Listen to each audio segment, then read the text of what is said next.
Steep rise in the number of cases of coronavirus in the national capital. Projections, alarming projections. The Chief Minister, Health Minister, Deputy Chief Minister claiming that by the end of next month, Delhi could be staring at more than 5.5 lakh cases of coronavirus.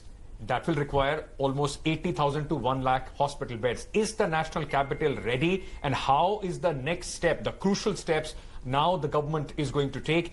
Joining me on the broadcast is Satyendra Jain. He is the Health Minister of Delhi. Sir बहुत बहुत शुक्रिया हमसे बात करने का.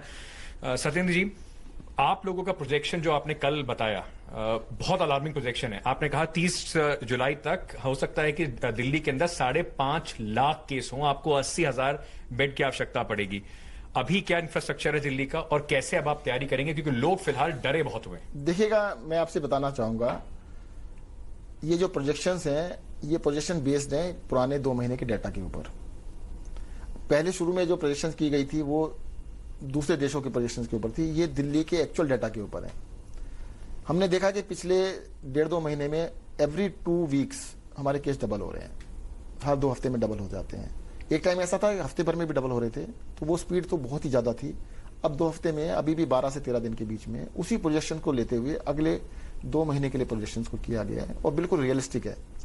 अगर इसको हम मैक्सिमम पे देखें तो इससे कई गुना हो सकता था. पहले जैसे आईसीएमआर ने प्रोजेक्शंस की थी, उसके हिसाब से तो अभी तक दिल्ली में कई लाख केस हो जाने चाहिए थे मैक्सिमम के हिसाब से.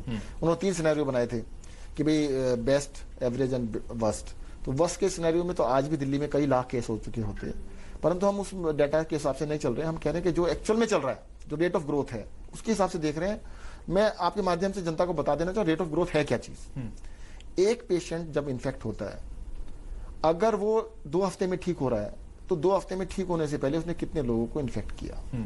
अगर वो 2 लोगों को भी कर देता है, मतलब 14 दिन के अंदर सिर्फ 2 लोगों को इन्फेक्ट करता है, उसकी फैमिली मेंबर भी हो सकते हैं, उसके साथ वाले लोग भी हो सकते हैं, तब भी ये डबलिंग जो है 8-10 दिन में हो जाती है. तो इसका मतलब ये बहुत ज्यादा प्रोबेबिलिटी है कि जो लोग ठीक हो रहे हैं वो 1 या 2 लोगों को इन्फेक्ट जरूर कर रहे हैं. तो इसी वजह से जो इसके डबलिंग रेट लिया गया, जो प्रोजेक्शंस ली गई है कि 30 जून को लगभग 1 लाख और 31 जुलाई तक 5 लाख से ज्यादा केसेस हो जाएंगे, ये प्रोजेक्शन काफी रियलिस्टिक उसके लिए गई है. ये बात अलग है कि जैसे पहले एक बार सोच रहे थे कि भाई कोरोना शायद चला जाएगा, भाई जब लॉकडाउन स्टार्ट किया गया था तब सबको एक्सपेक्टेशन था कि कुछ दिनों के बाद कोरोना चला जाएगा. कुछ लोगों ने तो कहा था 16 मई की डेट दी थी कि भाई 16 मई की डेट है, उस दिन देश में एक भी कोरोना का केस नहीं रहेगा. परंतु कोरोना के केस तो दिल्ली में है, देश में भी है और बढ़ भी रहे हैं. लोग ऐसा भी कहते थे कि भाई ये वायरस गर्मी को झेल नहीं पाएगा. अभी ठंडे देशों में जैसे गर्मी आएगी, हिंदुस्तान में तो वैसे ही नहीं चलेगा. और 37 डिग्री टेम्परेचर होने के बाद ये कोरोना तो बिल्कुल खत्म हो जाएगा. 37 नहीं 47 टेम्परेचर हो गया, कोरोना भाई है. कई सारे लोग कहते हैं कि लॉकडाउन को खत्म क्यों किया. अरे भाई कुछ 100 केसेस थे देश में तब लॉकडाउन स्टार्ट हुआ, कुछ लाख केसेस हैं जब उसको खत्म किया गया. आज आप दोबारा से लॉकडाउन स्टार्ट कर देंगे तो मुझे कुछ लाख पे स्टार्ट करेंगे तो पता नहीं कितने गुना ज्यादा पे आप इसको फिर खोलेंगे. पर आपको लगता नहीं कहीं ना कहीं जो लॉकडाउन में छूट हुई, दिल्ली में भी छूट हुई, काफी छूट हुई पिछले कुछ दिनों में, उसकी वजह से कुछ केसेस ज्यादा बढ़े हैं? देखो, मैं बताना चाहूंगा केसेस की रेट ऑफ ग्रोथ लॉकडाउन में भी उतनी ही थी. ऐसा नहीं था कि लॉकडाउन में ग्रोथ नहीं थी. लॉकडाउन में भी 2 हफ्ते में डबल हो रहे थे.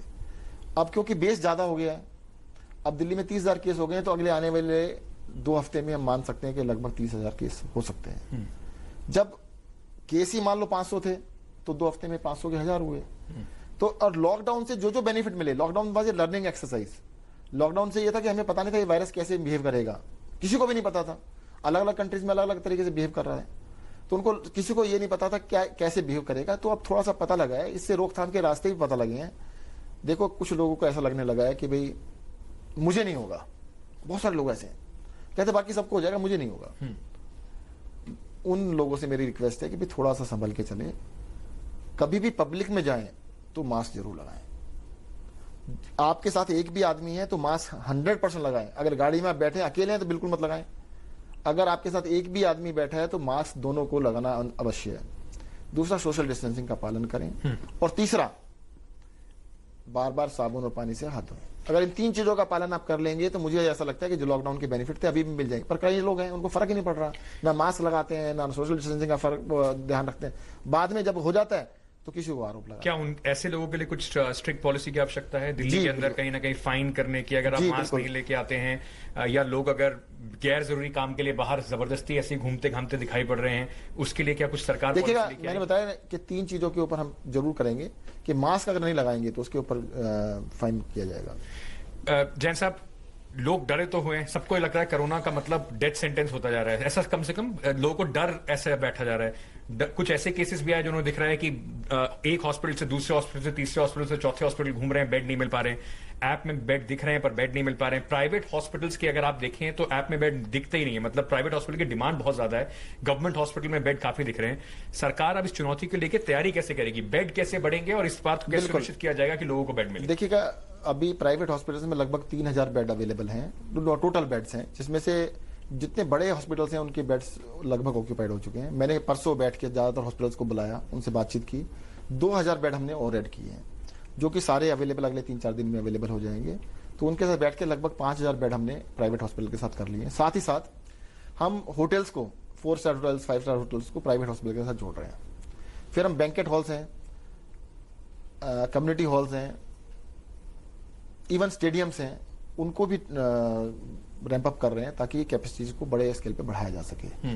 बहुत बड़े स्केल पे बढ़ाना होगा और हम बढ़ा रहे हैं, तैयारी कर रहे हैं। आपको लगता है कि शायद ये काम थोड़ा और पहले हो जाना चाहिए था, जो लॉकडाउन का पीरियड था उसका इस्तेमाल इस तरह के काम में होना चाहिए था, या आपको लग रहा है कि दिल्ली जितने केस आ रही है उसके हिसाब से तैयारी कर रही है, स्टेप बाय स्टेप तैयारी है, ऐसा नहीं है कि पहले से ही? देखिएगा, ऐसा होता है, अगर नहीं फैलता तो, अगर उनकी प्रेडिक्शन ठीक होती, 16 मई को चला जाता, तो आप भी मुझे कहते कि यार देखो कमाल कर दिया इन्होंने, होटल्स ले लिए, 50 होटल ले लिए, एक भी आदमी नहीं है।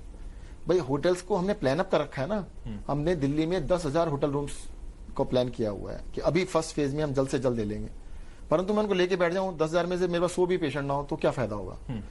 ऑलरेडी हमने 1000 होटल रूम्स को रिक्वेजिशन कर चुके हैं, 1000 होटल रूम्स की हम रिक्वेजिशन कर चुके हैं ऑलरेडी, तो दे आर जल्दी ऑपरेशन में आ जाएंगे। तो उसको स्टेज बाय स्टेज तो करना जरूरी है ही। अगर पहले सब कुछ कर दिया, आपने मैन पावर लगा दी, वहां पे सब कुछ स्टार्ट कर दिया, वहां पे पेशेंट नहीं होता, फायदा क्या है। गवर्नमेंट हॉस्पिटल में लोग आने से कतरा क्यों रहे हैं? क्योंकि गवर्नमेंट हॉस्पिटल में अभी दिखता है एलएनजेपी में करीब 700-800 बेड हैं, जीटीबी में भी करीब 1000 बेड हैं, और प्राइवेट हॉस्पिटल में एक भी बेड नहीं मिल रहा। देखिएगा, एक तो फर्क यह है कि सरकारी हॉस्पिटल में बेड ज्यादा है। हमने काफी सारे बेड्स, जो आपने बताया ना, अभी आपने अपनी बात को कॉन्ट्रडिक्ट कर रहे हैं कि भाई हमने हॉस्पिटल्स के, अभी जीटीबी हॉस्पिटल को 3 दिन पहले हमने 1500 बेड और ऐड कर दिए। अब 3000 हो गए। नहीं, पहले हमारे राजीव गांधी सुपर स्पेशलिटी और एलएनजेपी दोनों में 2500 बेड थे, हमने 1500 बेड और जोड़ दिए जीटीबी में, जीटीबी का पूरे जोड़ दिए। जब 1500 जुड़े तो एकदम से फुल नहीं होता, इट विल टेक टाइम। हमने इसी तरह से अपने 2 हॉस्पिटल और 200 बेड जोड़ दिए, तो 1900 बेड हमने पिछले हफ्ते में जोड़े हैं अलग से। तो अब आपको टोटल में देखेंगे तो लगेगा सरकारी में खाली है। पर आपको लग रहा है कहीं ना कहीं लोगों में अभी भी ये है कि सरकारी हॉस्पिटल में शायद इतनी अच्छी सुविधा नहीं मिलेगी, प्राइवेट हॉस्पिटल में जाना है, इस तरह का माइंडसेट है लोगों का? मुझे नहीं लगता। देखिए, अभी भी आप देखेंगे कुल मिला के सरकारी अस्पतालों में ज्यादा पेशेंट हैं और प्राइवेट में कम है। हाँ, कुछ लोगों को थोड़ा सा एक्सक्लूसिविटी चाहिए होती है, अलग से रूम चाहिए, तो फिर प्राइवेट पसंद करते हैं। सर, एक तो है बेड्स का बढ़ाने का, वेंटिलेटर्स का बढ़ाने का, क्या पर्याप्त वेंटिलेटर्स, ऑक्सीजनेटेड बेड्स भी हैं दिल्ली में, और क्या इसको रैंप अप कर पाएंगे? 80,000 बेड तक ले जाने की बात हो रही है। बिल्कुल करेंगे, बिल्कुल पूरी जान लगा रहे हैं हम लोग।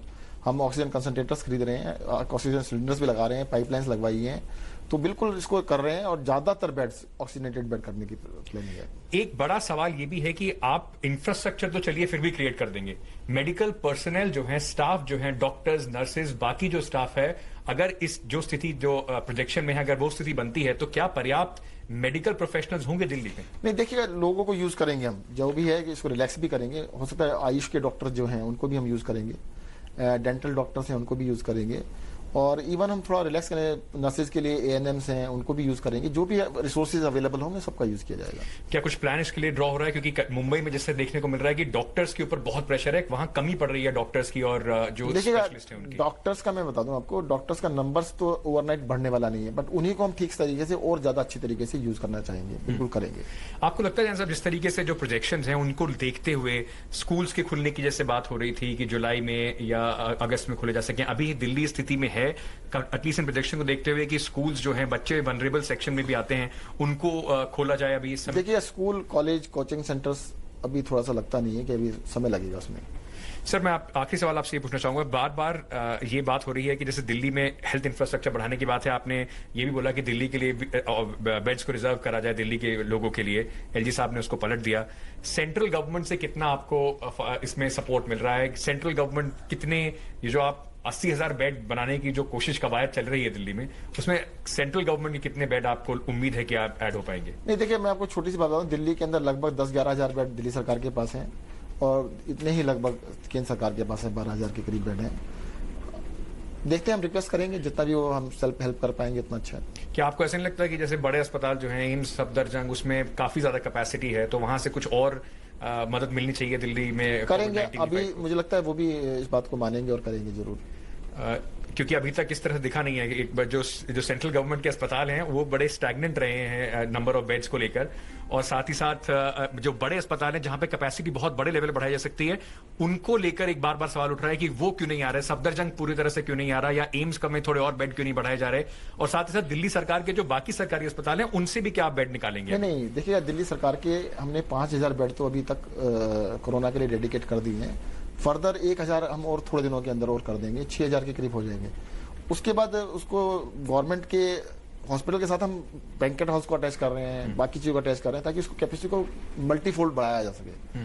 तो हम काफी बड़े स्केल पे उसको एक्सपेंशन की तैयारी है। एक आखिरी सवाल टेस्टिंग को लेकर है, क्योंकि बहुत बार बार दिल्ली में सवाल अब ये उठ रहा है और लोग पूछ रहे हैं कि टेस्टिंग एक तुम लोगों को मुश्किल हो रही है कराने में, दूसरा क्या दिल्ली की टेस्टिंग कैपेसिटी जानबूझ के कम करी जा रही है? अगर आप पिछले 10 दिनों का डेटा उठाकर भी देखें तो कहीं ना कहीं फ्लक्चुएट होते हुए 7,000 से जो मई के एंड में थी, अब वो करीब 3,500 टेस्ट पर डे के हिसाब पास आ गई है। देखो, मैं एक चीज बता देना चाहता हूं आपको, टेस्ट कराने का तभी फायदा है कि टेस्ट की रिपोर्ट जल्द से जल्द आ जाए। अगर टेस्ट आपने करा लिया और रिपोर्ट आपके 3 दिन बाद या 4 दिन बाद या 6 दिन बाद आ रही है, उस टेस्ट का तो कोई यूज नहीं है। आपने टेस्ट करा के फंस गए बीच में, टेस्ट कराया, आप कोरोना हॉस्पिटल में जाते हैं तो डॉक्टर साहब कहते हैं कि भाई ये तो कोरोना हॉस्पिटल है, हम आपको एडमिट कैसे करें? आप अगर नेगेटिव हुए हमारे यहाँ एडमिट करने से तो आपको कोरोना हो जाएगा। आप दूसरे अस्पताल में जाते हैं, वो कहते हैं यार एक बार टेस्ट तो करा लो, कहीं ऐसा ना हो कि भाई आपके सिम्टम तो सारे कोरोना वाले हैं। तो अननेसेसरी में क्या होता है कि भाई वो डिले रिपोर्ट एक्सेप्टेबल नहीं है। बहुत सारे लैब्स ने क्या किया, एक हफ्ते बाद रिपोर्ट देने लगे। अरे भाई, एक हफ्ते 10-12 दिन में तो वैसे ठीक हो लेते हैं। तुम हफ्ते भर में रिपोर्ट दे रहे हो, 4 दिन में रिपोर्ट दे रहे हो, 5 दिन में रिपोर्ट दे रहे हो, उससे लॉजिक नहीं बनता है। 24 घंटे के अंदर रिपोर्ट मिलनी चाहिए, that is more important. Number of test अगर थोड़े कम भी लग रहे हैं आपको, पेशेंट तो नहीं कम हुए, तो अब कहते हैं कि भाई उनको रिपोर्ट 24 घंटे में दे रहे हैं, जल्द से जल्द दे रहे हैं, ये फायदा है। क्या सत्येंद्र जैन दिल्ली के लोगों को और विदेश में से, क्योंकि अब तो बाकी जगह से भी पेशेंट यहाँ पे आ सकते हैं, उनको ये आश्वासन दे सकते हैं कि आप दिल्ली में बेड्स की कमी नहीं होगी, टेस्टिंग फैसिलिटी की कमी नहीं होगी? केसेस जरूर बढ़ रहे हैं, चैलेंज जरूर है दिल्ली सरकार के लिए, लेकिन दिल्ली सरकार लोगों को कम से कम इसका खामियाजा नहीं भुगतने। नहीं, देखिएगा, जनता के साथ मिलके, सबके साथ मिलके हम बिल्कुल पूरी जान लगाएंगे और करेंगे। इसके लिए जो भी इंतजाम करने पड़ेंगे, मैंने आपको बताया कि हमारे को जो 30 जून के लिए बेड चाहिए, वो 30 जून के लिए टारगेट नहीं है, हमने टारगेट रखा 20 जून तक पूरे होने चाहिए। आज हमारी ऑक्यूपेंसी ऑफ बेड लगभग 5300 है, परंतु हमने 10,000 से ऊपर बेड किए हुए हैं। हमारा टारगेट ये है कि जितने ऑक्यूपाइड है उससे काफी ज्यादा आगे बना के रखें। और इसी तरह से मैं आपको बता रहा हूं कि 15,000 पे जब होंगे तो उस टाइम हम 30,000 तैयार कर चुके होंगे, उसकी तैयारी हम बिल्कुल कर रहे हैं। बहुत बहुत शुक्रिया सत्येंद्र साहब for speaking to us, health minister of Delhi, giving us blueprint of how Delhi is going to ramp up the health facilities, also assuring that people, those who are coming to Delhi, and if they have COVID-19, there will be a bed for them. There could be few cases where people have not been able to find the bed. That is where the government of Delhi is now working to ramp up the facilities. With Dinesh Alankit Tyagi in New Delhi, India Today.